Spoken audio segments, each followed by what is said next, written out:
Okay, so the next important disease that we have it is keratoconus. Now, keratoconus is simply a forward bulging of the cornea, and it is a degenerative disease of the cornea. वहाँ की एक तरह की collagen की disease है जिसकी वजह से एक्चुअल कॉर्निया की, for example if this is the cornea, ठीक है, तो एक्चुअल जो कॉर्निया है सेंट्रल में थिनिंग होने लग जाती है ड्यू टू डीजनरेशन. तो जो पेरिफेरी वाला कॉर्निया है ना, it starts to compensate for that thinning by making a bulge in the centre. तो इस तरह से ना एक बल्जिंग सी बन जाती है, जैसे हम कहते हैं केराटोकोनस और अ कॉन शेप्ड कॉर्निया. ठीक है, इसकी डेफिनेशन भी यही है. फर्स्ट वाली थोड़ी मुश्किल से, सेकंड वाली आसान है और थोड़ी सेंस से बना रही है. That it is a progressive disorder in which central और paracentral corneal stromal thinning occurs. Corneal stroma है सेंटर में और पैरा सेंटर में, उसकी थिनिंग हो रही है अकॉम्पनीड बाय एपिकल प्रोट्रूजन. और थिनिंग की वजह से एज आई टोल्ड यू कि वो फॉरवर्ड बल्ज आ जाता है, क्योंकि जो पैरा सेंट्रल पोर्शन है कॉर्निया का, वो उसको कॉम्पनसेट करने के लिए वहाँ पे बल्ज प्रोड्यूस कर देते हैं.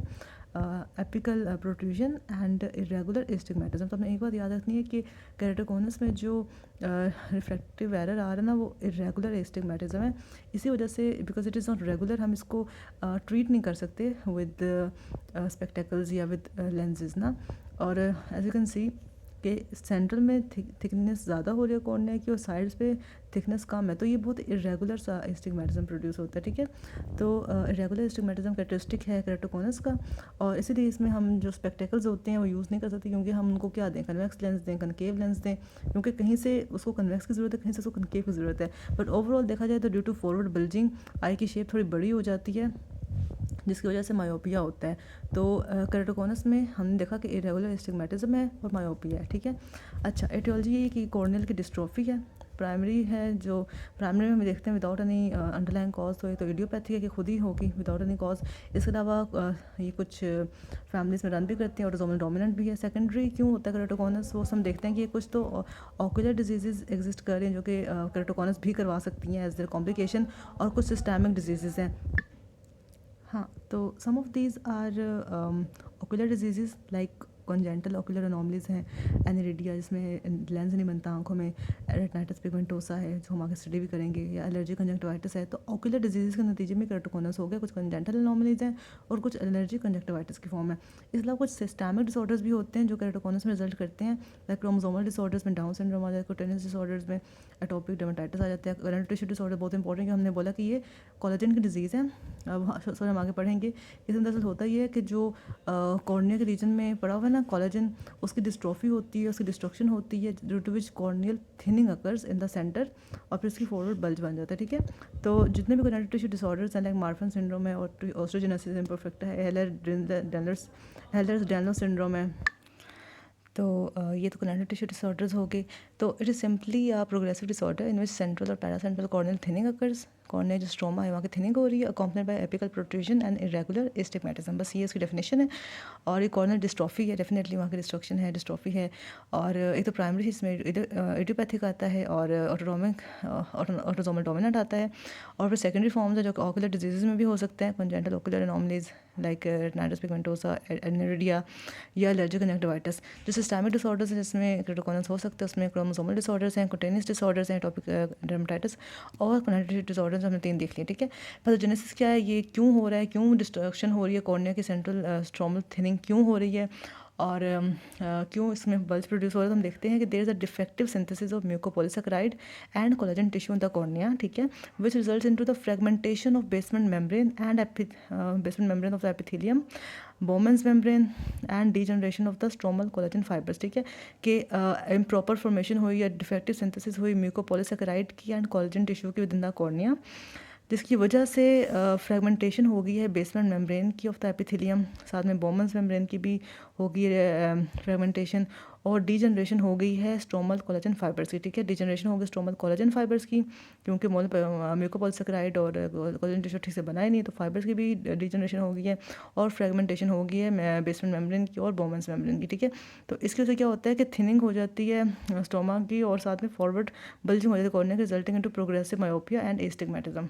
ठीक है, तो ये बात होगी कि क्यों उसमें आ रहा है ना, बल्ज क्यों आ रहा है, क्योंकि जब एक जैसे थिनिंग होती है तो वो फिर एबनॉर्मली ग्रो करना शुरू कर देती है, तो इसलिए वजह से यहाँ पे एक फॉरवर्ड सा बल्ज आता है. एनीवे क्लिनिकल फीचर्स हमें यही मिलते हैं कि बोथ आइज अफेक्टेड है और मोस्टली इसका जो ऑनसेट है वो एट प्यूबर्टी हम देखते हैं। सिम्टम्स, अच्छा एक चीज़ हमने ना आई कि हमें कोई भी डिजीज़ पढ़ रहे होंगे उसमें हमने दो तीन चीज़ें देखनी है लाजमी, कि जो विजन लॉस हो रहा है क्या वो प्रोग्रेसिव है या वो एक्यूट है, ठीक है। सेकेंडली ये देखना है क्या वो पेनफुल है या पेनलेस विजन लॉस है, ठीक है। तो इसमें हम देखते हैं कि एक तो पेनलेस विजन लॉस होता है और प्रोग्रेसिव विजन लॉस होता है। तो हमें क्या मिलेगा, painless progressive deterioration of vision for near and distance दोनों, क्योंकि एज ए रोड के इरेगुलर एस्टिग्मेटिज्म है तो नियर एंड डिस्टेंस दोनों के लिए उसकी जो होगी वो प्रोग्रेसिव विजन लॉस हो रही होगी या प्रोग्रेसिव डिटोरिएशन हो रही होगी विजन की।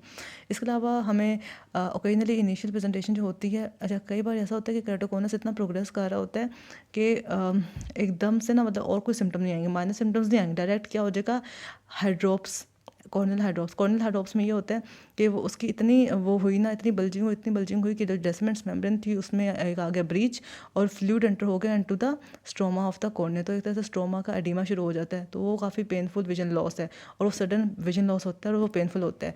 तो वैसे तो केराटोकोनस एक प्रोग्रेसिव पेनलेस विजन लॉस की कंडीशन, लेकिन अगर इसमें एक्यूट हाइड्रोप्स हो जाता है तो फिर पेनफुल और सडन विजन लॉस होता है, ठीक है। ये बात आपने याद रखनी है और क्यों हो तो अभी हमने देख लिया, ठीक है। कई बार प्रेजेंटेशन यहाँ से होती है, इसके अलावा ये डायग्नोज ही नहीं होता।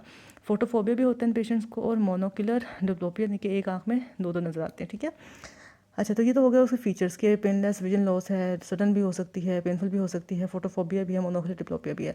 ये इमेज आप देखें गौर से तो इसमें हमें क्या नज़र आ रहा है कि लोअर आईलिड बल्ज कर रही है आउटवर्ड ऑन लुकिंग डाउनवर्ड्स, ठीक है। पेशेंट नीचे देख रहे तो उसकी लोअर आईलिड क्या कर रही है, बल्ज कर रही है, या इसमें एक कौन सी बन रही है, that is called the Munson sign. तो मंसन साइन पॉजिटिव होता है on examination in case of keratoconus, याद रखना है, भूलना नहीं। यही आती है इमेज और कहते हैं कि ये कौन सा साइन है, तो ये मंसन साइन है और किस में पॉजिटिव होता है, तो ये केराटोकोनस में पॉजिटिव होता है, ठीक है। अच्छा ये तो हमने सिम्टम्स के लिए साइंस जो हम पिक करते हैं। अच्छा हमने ना साइंस बड़े गौर से देखने हैं और हमने ना इनको अच्छी तरह याद करना है। साइंस हम ना बेसिक से शुरू करेंगे और कम्प्लेक्स तरफ जाएंगे, ठीक है। पहले हम स्नेल चार्ट पे उसकी विजुअल एक्टिविटी देख लेते हैं, तो वो रिड्यूस हुई होगी definitely due to progressive myopia and astigmatism, तो हमें रिड्यूस विजुअल एक्टिविटी मिलेगी। सेकंड हमें क्या मिलेगा, हम थर्मोस्कोपी करेंगे तो उस पर हमें ऑयल ड्रॉपलेट रिफ्लेक्स मिलता है। ऑयल ड्रॉपलेट रिफ्लेक्स ये होता है कि मिड पेरिफेरी ऑफ कॉर्निया पे एक ऑयल ड्रॉपलेट पड़ा हुआ नजर आता है। वो बनता क्यों है, मतलब वो एग्जैक्टली पड़ा नहीं हुआ वहाँ पे, बट हमें वैसा नज़र आता है कि ऑयल ड्रॉपलेट पड़ा हुआ है। वो इसलिए बना होता है क्योंकि लाइट होता है ना, लाइट की ना टोटल इंटरनल रिफ्लेक्शन हो रही होती है at the corner due to the formation of keratoconus, ठीक है। जिसकी वजह से वहाँ पे ऑयल ड्रॉपलेट साइन बन जाता है, उसको हम लोग शार्लोक साइन भी कहते हैं। तो शार्लोक साइन पूछा जाए या ऑयल ड्रॉपलेट साइन पूछा जाए ऑफ्थेल्मोस्कोपी भी, तो वो भी केराटोकोनस में होता है। देन हम केराटोस्कोपी करते हैं या प्लेसिडो डिस्क स्टडीज़ करते हैं तो हमें रेगुलर रिंग्स मिलते हैं कॉर्निया में, ठीक है। अब ये मैं आपको इसकी इमेज दिखा सकती हूँ, मैं पढ़ी नहीं हुई, कहीं और नजर आती है, मैं आपको दिखाती हूँ। तो केराटोस्कोपी पे हमें रेगुलर रिंग्स मिलते हैं, वो इसलिए बनते हैं क्योंकि रीजनरेशन हो रही है ना बार बार कॉर्निया, वो उसके जो केराटोकोनस वजह से जो सेल्स का ले डाउन हो, उस तरह से होता है कि रेगुलर रिंग्स नजर आते हैं केराटोस्कोपी पे और प्लेसिडो डिस्क स्टडीज़ पे। इसके अलावा रेटिनोस्कोपी करते हैं तो उसमें हमें सीजर रिफ्लेक्स मिलता है, इतना बड़ा फिट होता है। अगर आप इसकी कोई वीडियो ढूंढे ना नेट पे तो मिलेगी कि प्रॉपर ऐसे कैंची चल रही है ना, ऐसे सीजर रिफ्लेक्स मिलता है हमें रेटिनोस्कोपी पे, तो वो भी कैरेक्टरिस्टिक है केराटोकोनस का। इसके अलावा हम जब स्टेट लैब में एग्जामिनेशन करते हैं तो 3-4 इंपॉर्टेंट चीज़ें मिलती हैं, तो ये कि हमें थिनिंग मिलेगी और फॉरवर्ड बल्जिंग मिलेगी सेंट्रल कॉर्निया की। अच्छा वॉट्स लाइन बहुत इंपॉर्टेंट है। वॉट्स लाइन हम देखते हैं, अच्छा ये भी कॉर्निया पर होती है, इसके अलावा होते हैं हैब्स स्ट्राया भी कॉर्निया पर ही होते हैं, लेकिन जो हैब्स स्ट्राया ना वो बनते हैं ग्लोकोमा में। देखो जो वॉट्स लाइन है वो बनते हैं केराटोकोनस में। वॉट्स लाइन क्या होती हैं, this are the vertical very fine deep stromal lines which disappear when the external pressure on the globe. तो जब हम ना स्लिट लैम्प एग्जामिन करते हैं ना कॉर्निया को, तो हमें ना वहाँ पे बड़ी फाइन वर्टिकल लाइंस नजर आती हैं जो कि होते हैं वॉट्स लाइंस, और वो प्रेशर पे डिसअपीयर कर जाएंगे, तो ये भी किसके इंडिकेशन है, केराटोकोनस। इसके अलावा हमें कॉर्नियल नर्व्स थोड़ी विजिबल मिलती हैं, but this is not important.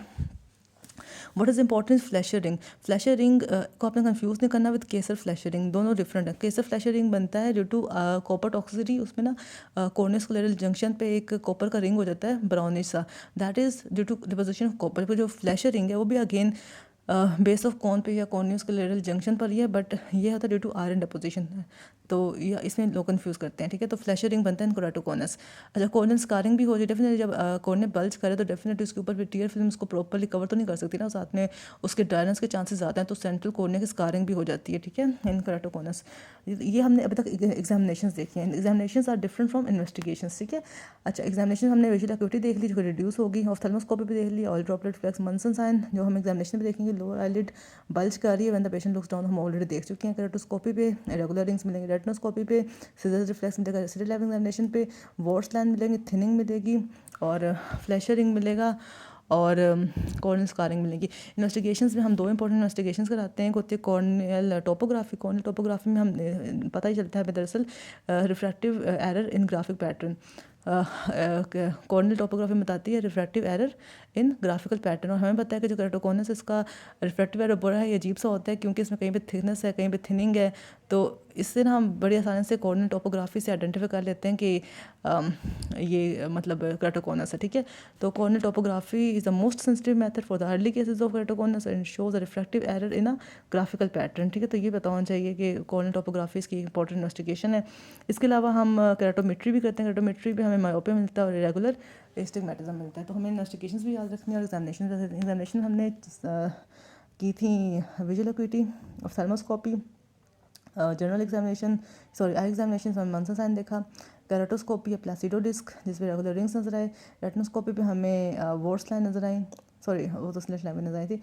Retinoscopy पे हमें नजर आई scissor reflex, slit line examination में हमें नजर आई Vogt's line, Fleischer ring, corneal scarring, thinning and forward bulging, ठीक है। ये बात होगी। इन्वेस्टिगेशन की कॉर्नियल टोपोग्राफी जिसमें हमें रिफ्रैक्टिव ग्राफिक पैटर्न नजर आया, और केराटोमेट्री की तो उसमें हमें प्रोग्रेसिव मायोपिया और इरेगुलर एस्टिग्मेटिज्म नजर आया। अब ये केराटोकोनस है, कोलेजन की डिजीज़ है या म्यूकोपॉलीसेकेराइटिस डिजीज़ है, डीजनरेटिव डिजीज़ है, इसका ट्रीटमेंट क्या होगा? तो एक तो ये कि स्पेक्टेकल्स इसको ट्रीट नहीं कर सकते, क्योंकि ये इरेगुलर एस्टिग्मेटिज्म होता है। इसमें रेगुलर होता तो हम चले कनकेव लेंस देते हैं या कन्वेक्स लेंस देते हैं, लेकिन तो है ये रेगुलर एस्टिग्मेटिज्म। तो इसमें दरअसल glasses are of little help, ठीक है। अच्छा, केराटोकोनस का सिनेरियो कैसा आएगा? इसमें ना अक्सर ही पूछा जाता है कि अच्छा प्यूबर्टी की एज का कोई बच्चा होगा और पूछा जाएगा कि उसको बहुत ही ना फ्रीक्वेंट चेंज ऑफ ग्लासेस है, बहुत फ्रीक्वेंट चेंज ऑफ ग्लासेस। तो frequent change of glasses is typical for keratoconus, ठीक है। कि उसके क्योंकि कोई भी ग्लासेस को सूट कर नहीं रही ना, क्योंकि उसको है ही बहुत अजीब सा ग्लासेस उसके लिए सूटेबल है ही नहीं। तो फ्रीक्वेंट चेंज ऑफ ग्लासेस का जहाँ नाम है, आपने आंखें बंद करके केराटोकोनस लगाना है वहाँ पे, बस, ठीक है। अच्छा, ये बात होगी। और इसके अलावा अगर ये कौन की इमेज आए इस तरह की, तो ये भी आपने आइडेंटिफाई कर लेना कि केराटोकोनस है, ठीक है। अच्छा, ट्रीटमेंट एक तो spectacles to correct refractive error in early cases में तो शायद वो ठीक हो जाएगी, जिस मायोपिया हुआ होता है, बाद में वो भी लिटिल हेल्प की होती है, ठीक है। तो जो पहला ट्रीटमेंट ऑप्शन है वो तो यही है कि हम क्या करेंगे, स्पेक्टेकल्स देंगे टू ट्रीट अर्ली केसेस। इसके अलावा रिजिड कॉन्टैक्ट लेंसेज देते हैं require to correct high degree of astigmatism. तो जब थोड़ी हाई डिग्री ऑफ एस्टिग्मेटिज्म हो जाए तो हम रिजिड लेंसेज पे आ जाते हैं, ठीक है। डेफिनेटली वो उसको वहाँ पे रोकने की कोशिश करेगा जो रिजिड लेंसेज होंगे। Third line of treatment is Intacs. Intacs क्या होता है? These are the intra corneal ring segment. Intra corneal ring segment के जो कॉर्निया है, हम उसके दरमियान में करके कहीं पे एक प्लास्टिक का रिंग प्लेस कर दें, ताकि एक तो कॉर्निया ना उसी के अराउंड खुद को अरेंज कर ले और वापस अपनी ओरिजिनल शेप में आ जाए, ठीक है। तो this tiny plastic inserts are placed in the mid periphery of the cornea, ठीक है, which helps to reshape the cornea and improve the vision, ठीक है। तो ये रीशेप करता है, उसकी विजन इंप्रूव करता है। Intakes are important. देन हमारे साथ आती है CXL या collagen cross linking. Collagen cross linking में यही होता है कि हम एक एपिथेलियम का पोर्शन रिमूव करते हैं कॉर्निया से, वहाँ पर राइबोफ्लेविन ड्रॉप्स डालते हैं, उसको फिर अल्ट्रावायलेट रेडिएशन देते हैं। इससे क्या होता है कि वहाँ पर जो कॉर्निया का कोलेजन पड़ा हुआ है जो कि डीजनरेट कर रहा था, तो वो फिर से खुद को क्रिस क्रॉस पैटर्न में अरेंज करने की कोशिश करता है, और एक तरह से यू कैन से कि क्रॉस लिंकिंग हो जाती है कोलेजन फाइबर्स की, विच वी वांट, ठीक है, to keep the cornea original shape, और इससे स्ट्रेंथनिंग होती है वहाँ के उसकी कोलेजन की, ठीक है। तो इसका मैंने मेथड बता दिया कि उसके एपिथेलियम को रिमूव करें, राइबोफ्लेविन ड्रॉप्स डाल के ऊपर यूवी रेडिएशन दे देते हैं। तो जो ये CXL है ना, corneal cross linking, sorry collagen cross linking, ये ना डिजीज़ के प्रोग्रेशन को स्लो कर देती है, ठीक है, या रोक देती है। अगर हम डिजीज़ आइडेंटिफाई उस टाइम पे कर रहे हैं जब उसका कोई हल नहीं है, वो प्रोग्रेस कर गई है, तब हम करते हैं केराटोप्लास्टी। केराटोप्लास्टी यही होती है कि हम कॉर्निया का एक पोर्शन रिमूव करते हैं, उसको रिप्लेस कर देते हैं with some portion from the other person, ठीक है, या डोनेटेड बॉडीज से वगैरह वगैरह, ठीक है। तो जो इसमें भी टाइप्स ऑफ केराटोप्लास्टी आती है, कि होती है डीप एंटीरियर लेमुलर केराटोप्लास्टी, जिसमें बस हम anterior portion of the cornea को ट्रांसप्लांट करते हैं। And then we have a full thickness keratoplasty, इसमें पूरा कॉर्निया हमें निकाल के नया कॉर्निया प्लेस करना पड़ता है अगर उसकी थिकनेस बहुत ही ज़्यादा बढ़ जाए, ठीक है। तो एक होता है डायल्क प्रोसीजर, जिसे हम कहते हैं deep anterior lamellar keratoplasty, is effective in patients that are intolerant to contact lenses या रिजिड लेंसेज, ठीक है। और फिर होती है फुल थिकनेस केराटोप्लास्टी, हम तब करते हैं जब सिग्निफिकेंट कॉर्नियल स्कारिंग हो चुकी है। अब कॉर्निया का हम क्या करें ना, तो स्कार करके अब उसका कोई हल नहीं है, अच्छा, इसके अलावा अगर एक्यूट हार्ट ड्रॉप्स के फॉर्म में बंदा प्रेजेंट कर रहा है कि पेनफुल सडन विजन लॉस होगा, तो तब हम उसको हाइपरटोनिक सलाइन देंगे वहाँ पे जो एडिमा होगा उसको क्योर करने के लिए, और पैचिंग और बैंडेज कर देंगे विद कॉन्टैक्ट लेंसेज, ठीक है।